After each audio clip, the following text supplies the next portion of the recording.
Hello everyone and welcome back to another in-house deck profile brought to you by Double Sleeved. Today we're covering Umit's top 16 deck list from our most recent in-person Melbourne regional.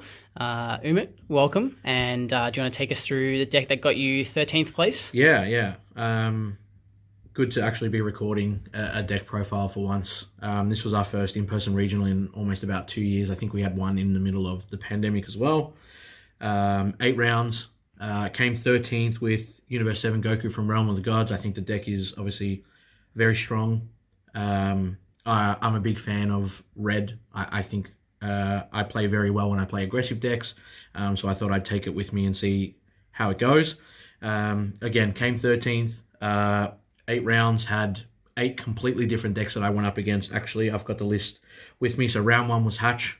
That was unfortunately one of my good friends. We've got his deck profile on our channel as well. If you haven't checked it out, that will be on our channel as well if you want to see that. That's actually a very tough matchup.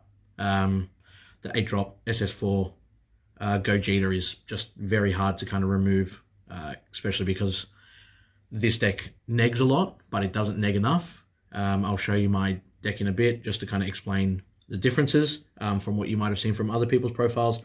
Round 2, I versed Sin. They didn't get to see the 9-drop, so I kind of had an easy way out from there. Round 3, SS4 Ramp. Won that matchup as well. Wasn't as hard as I thought it would. You just kind of aggro them out before they can kind of get presence on the board. Round 4 was Gogeta Xeno. Again, another one of our friends here at our locals. Unfortunately, I played it literally the Wednesday week of our regionals, and I knew exactly what he was trying to do, and I've played the deck myself as well, so I kind of figured out exactly what my game plan was, and I got to go first, so it's a pretty hard matchup for him at that point. Round 5 versus Android 16, actually the deck that won the whole event. Shout out to John, obviously a very great player, knew the deck inside and out. He's won with U7 Goku as well, so he knew exactly what I was trying to do and completely shut it down, so hats off to him. Round 6, Wish Zamasu, ended up winning that one as well.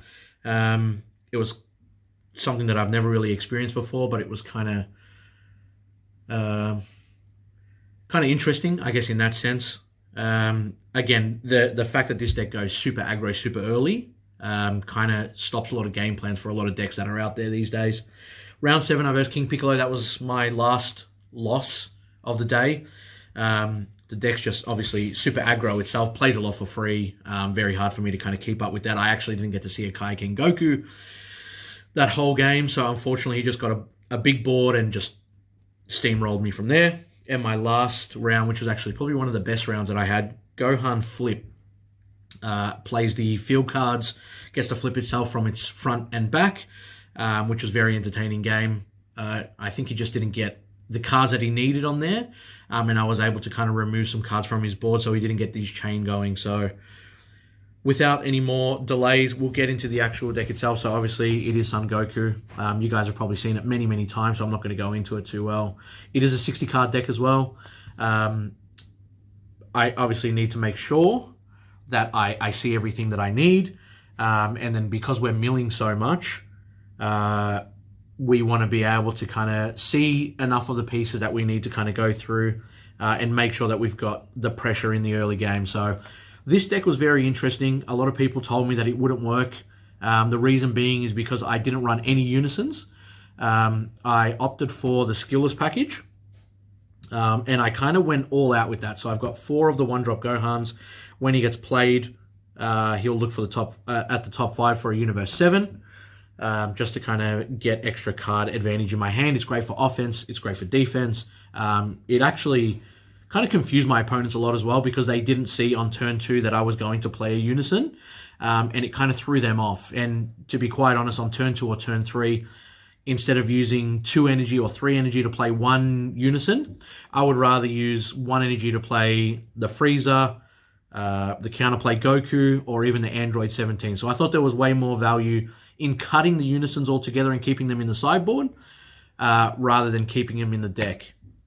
Another thing that I put in the deck as well, so I've got the Universe 7 challenges. These are amazing as well. When you combo them with a skillless card in there, they not only give you an extra 5k, but they let you draw an extra card as well. So I was comboing up to 20 on my offense, comboing to 20 on my defense, and drawing 2 to replace these as well whenever this package was on the field.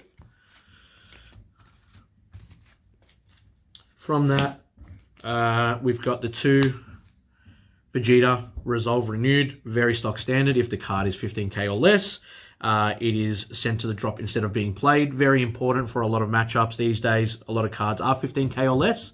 A great red counterplay. I also have 2 Kaioken Son Gokus. Did me well in a lot of matchups against Gogeta. It kind of wipes a lot of the board as well. It would have been great against King Piccolo, but unfortunately I didn't get to see it as I mentioned. We run 4 Universe 7 Frieza super combos, very stock standard. Don't need to really explain that. Sparking 5. We can pretty much use that on our turn 1 almost. And with the skillless package, you're just continuing to cycle through your deck, see everything that you need. We run 3 of the Ultra Mastery SRs. Obviously a game ender. You get to look at your opponent's hand, grab anything that's cost 7 or less. Dual attack, double strike. It's obviously a crazy card itself. I only ran 2 of the Vegeta Universe's Survival. To be quite honest, I don't really like the card too much. I feel like, again, for 2 energy, I get to do so much more. I'd rather play a Frieza, Nega card 15k. And I mean, the crit is obviously valuable, but I ended up siding this out quite often rather than actually playing that in the deck itself. I didn't have any in the sideboard either. I just kind of kept it at a 2, as I thought that I didn't really need to see it as often as other cards in the deck. We've got the Universe 7 package. We do run 4 Freezers. You pay 1, 19k. You get to Nega card 15k on the board. Absolutely fantastic. Dual attack. We do run 4 of the Android 17 Heeding the Call. Nothing like getting a free 5k combo on the field. Being able to obviously burst another one as well and just fill that drop area up. We run 4 Goku counterplays. Self-explanatory. Again, it negs something 15k. It reduces itself down to 1. And if you get rid of a card that from your opponent's board with that neg 15, you get to draw a card as well. 19k body on the board that gets to replace itself. Absolutely insane. It's always going to be a 4 of. And then obviously a 4 of the Android 17. Again, another amazing card. Double strike with Sparking 7. Can be played for 1. And then let you look at the top 3 for a Universe 7 card. Replace the other cards at the bottom of the deck. Insane early pressure. Because your leader is 10k and that card is 15, they have to combo 2 cards from hand to stop that attack from going through. Honestly, one of the MVPs of the deck itself. I did run 2 Koitsukais in the deck. They pretty much mill themselves.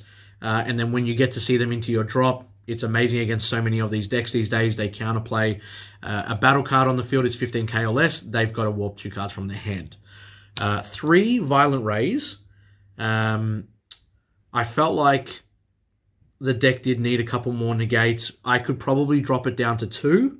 But there was a lot of decks out there, even that I versed, that did play a lot of big bodies. It was obviously for the Gogeta matchup as well, which I thought was going to be very present at the time. I only versed 1. But it helped with things like the Sin matchup and even some of the Wish Zamasu things as well. I ran 2 Ultra Instinct Realm of the Gods rare. It's okay. It helped me, obviously, in the Sin matchup. If they did bring out the 9 cost, that was the card that I was mulliganing for. It allows me to kind of remove those big bodies off the field for 1 energy. And also gives me 10k power as well when I'm in a fight. 2 Testing the Opposition. Great card.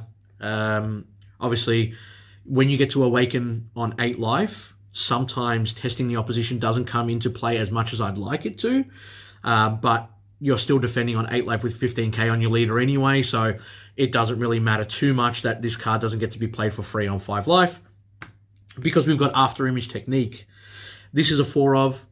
You can literally activate a turn 1, Sparking 5. You're going to have that in your first mill. well, one of your first mills. Self-explanatory. Neg something on the board, 10k. You can combo that with the Goku that we were talking about with the counterplay. It's going to neg something by 25, and then you get to draw a card as well after that itself. So it's an absolutely fantastic card, and I would recommend. I probably would never drop it to 3. SCR of choice, no-brainer, SSB, Vegeta, Unbridled Power. I think I won by burning my opponent at least 3 times in the day. 3 out of 8 times, I ended up getting them down to 1 life.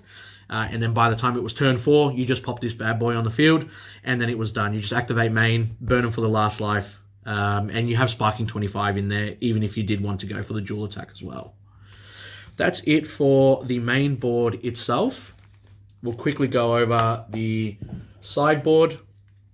Again, because it was our first in-person, I didn't really know what to expect from the decks out there. I did put 3 Jiren in there. I felt like blue was going to be present. I actually did verse, 1 SS4 ramp, but the game ended before he even got to 7 energy, so I didn't really need to see Jiren, but I did slide it in anyway. Imposing Presence for the mirror match. I didn't get to do the mirror match again. I did slide it in for King Piccolo. Didn't get to see it there either, unfortunately. Great card, obviously, if you're coming up against red or decks that like to go very wide. In the sideboard, like I mentioned, I did go the Unison package, but I didn't go the Jiren. I know a lot of people have been talking about it, but I did go the the Piccolo Junior package.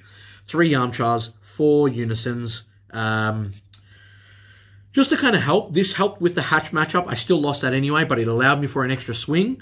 It was just more the draw as well. And then obviously I get to counterplay with Yamcha. Didn't really come into effect too much, but the extra 15k body with a draw one was kind of good against the hatch matchup. I did play it against King Piccolo. Didn't really make much of a difference. I did get to pop a card or 2, but unfortunately it still wasn't enough. They just get to play so much for so little. It's very hard to manage if you don't get the right cards. 2 Broly, Crown of Retribution. I think it was the most popular against SS4 ramp, because I know that they're always going to have multiple energy open, that I could use the Crown of Retribution, and it's such a bad moment where you either counterplay it so they can't see your hand and they waste a card in hand, or you get to see their hand and figure out exactly what they're trying to do in it as well. And then the last card in the 15 card sideboard was obviously New Ruler. Again, obviously plays for free, can't be blocked. It's a 20k double strike for free. Obviously, there's a reason why I got limited to 1. But because I didn't really play the Unison package too much, it wasn't a big priority for me to obviously side that in. And that was it. Yeah, I came 13th. It was obviously a good day. Obviously, we've had great results. Ryan, you've had a great result on the field as well, top 8. I came top 16. And yeah, I'm not sure where I'm going to go with this deck going forward. I think I might branch out and try something different. The deck is still fantastic. Really great if you abuse the aggro part of it. You get to play so much cheap. I'm sure you've seen the deck in action by now. It's almost everywhere that I can imagine. But that is it for the deck profile on that one, guys. Closing words. If I would change anything in any way, shape, or form, I don't really think so. I really found the No Unison package pretty smooth. I felt like the skillless package was actually better for my playstyle. Obviously, coming 13th is obviously still a pretty big, I guess, result.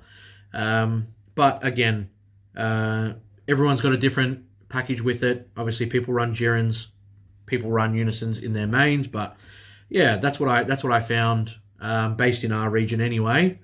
But yeah, that's it from me, guys. Yeah, I'll give it back to you, Ryan, and we'll close it up for everyone. Yeah, it's pretty interesting to see no Unisons in the main. I personally haven't seen anyone else running with that, and when you first told me, I was a bit skeptical, yeah. But it worked out well. We both had a really good kind of day playing in person, being able to be back, meeting everyone. But hopefully we'll get some more in-house deck profiles coming for us in the next couple of months. But As always, if you enjoy the video, be sure to leave a like, comment if there's anything you want to ask about either of our decks that you've seen from the videos. Be sure to subscribe to the channel to stay up to date with any content we have coming out in the future, and we'll see you next time. Take care, guys.